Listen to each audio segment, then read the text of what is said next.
We're now moving on to the next item on our objectives of things to cover for today, and that is the syllabus. We're going to find out the details about how the course will proceed and what you need to do well in the course.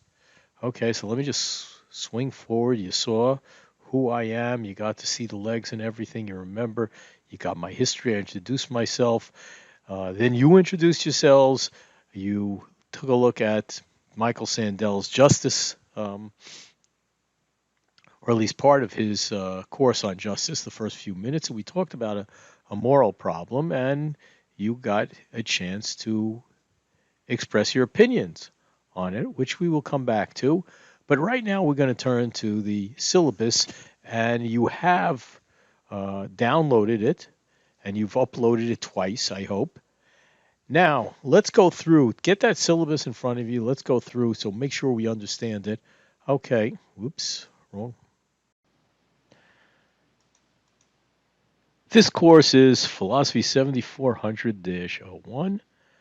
The dash -01 means it's section 1.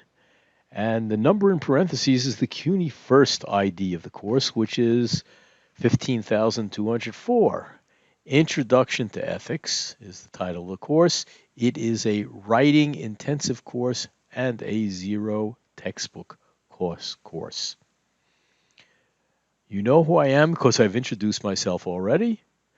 My office is in T8110B, although this semester it does not look like I will be occupying it at all. The telephone number there is 718-368-6823. While I do get voicemails sent over to my email, it's probably not the best way to get in touch with me, but the best way to get in touch with me is to send an email to, and I have two email addresses. The fastest way to get in touch with me is the first one. It's prof.legum@gmail.com. I only use this for communications with my students. It is not the official Kingsborough email, but it's the one that I see the most. And in part, I should tell you, I use this because my Kingsborough email gets clogged up with a lot of administrative issues. And I want to make sure that I'm more responsive to the students because they usually have questions that need a quicker response than most of the administrative stuff that fills up my email box. So, in general, if you have questions about the course, you have a question about what's going on, or you want to set up an appointment with me, I would suggest do the prof.legum, and I should mention prof as in professor, but there's only one F here, prof dot legum. I told you there's only one G and there's no E at the end of the name. Some people think it's a vegetable in French. That's not where the name comes from. Long story that I won't even bother with. I won't even trouble you with at this point. But that is the best email address to get to me. If there's something of an official nature, let's say you need to withdraw from the course or you have some other official request, you should send that to that other email address, which is richard.legum@kbcc.cuny.edu. But even if you're sending me something over there, it would probably be a good idea to send a second message to the proflegum@gmail account, just letting me know that there's an official message so I do not mess up and I do not, and I respond to you in a reasonable amount of time. My office hours for the semester are, or at least so far, are now scheduled to be Tuesday from 11 a.m. to 2 p.m. and by appointment. I'll be happy to make appointments at other times if these are times that you are unable to communicate with me. And given that we won't be on campus, we'll be conducting these either via Zoom or via telephone, whichever you find more convenient. It's always nice for me to talk to the students through Zoom. At least I can, um, I can put a person behind it as you can. In fact, that's one of the reasons I record videos like this. And I should mention that this course will be dealing with a fundamental question about morality, which is also a fundamental question in philosophy. That is, how should I live my life? And I'm not going to get up and preach to you. I'm not your mother. I'm not your clergyman. I'm not your spiritual advisor. I'm not your personal life coach. But what my goal is in this course is to help you discover how to find the answers to questions like this. Now, the catalog description is that it's ethical and moral theories from Greek philosophers to the present. Problems which are constant in human history will be examined against the background of various classical and modern writers.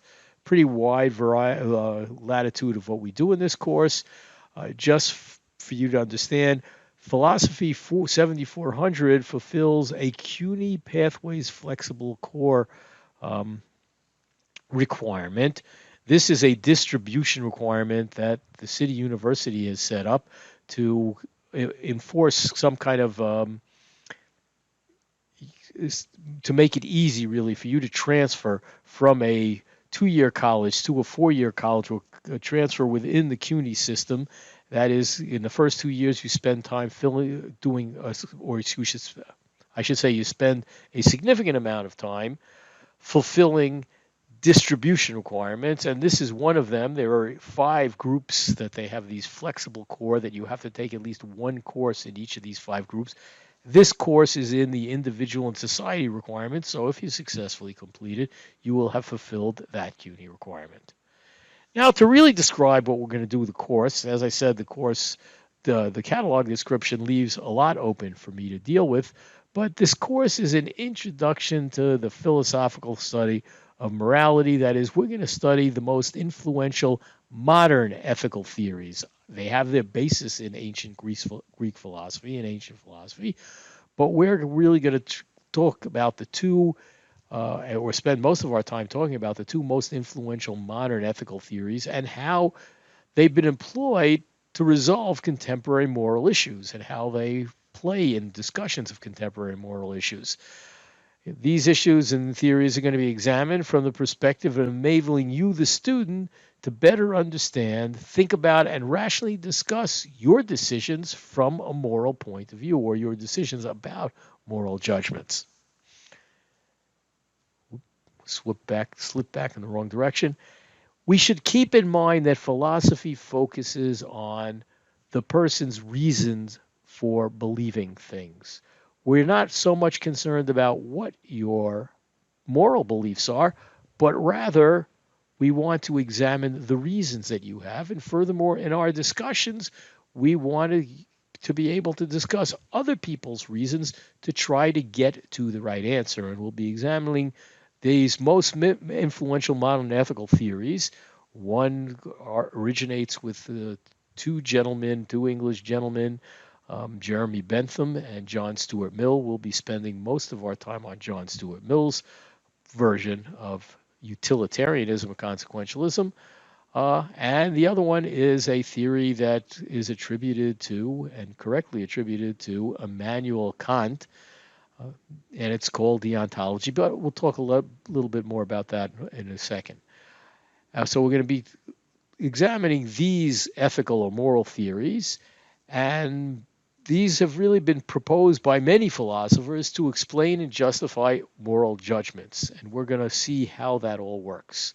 Now, as a result of taking this course, there are certain things that you should be able to do upon successfully completing the course.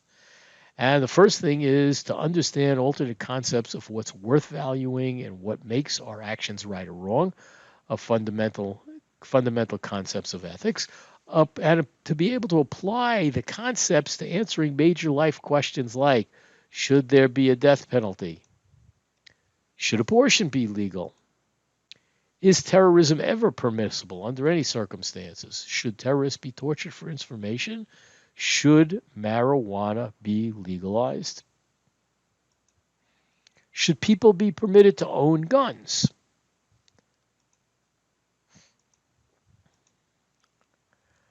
And you're going to be able to formulate rational arguments that present your reasons for your answers to these questions.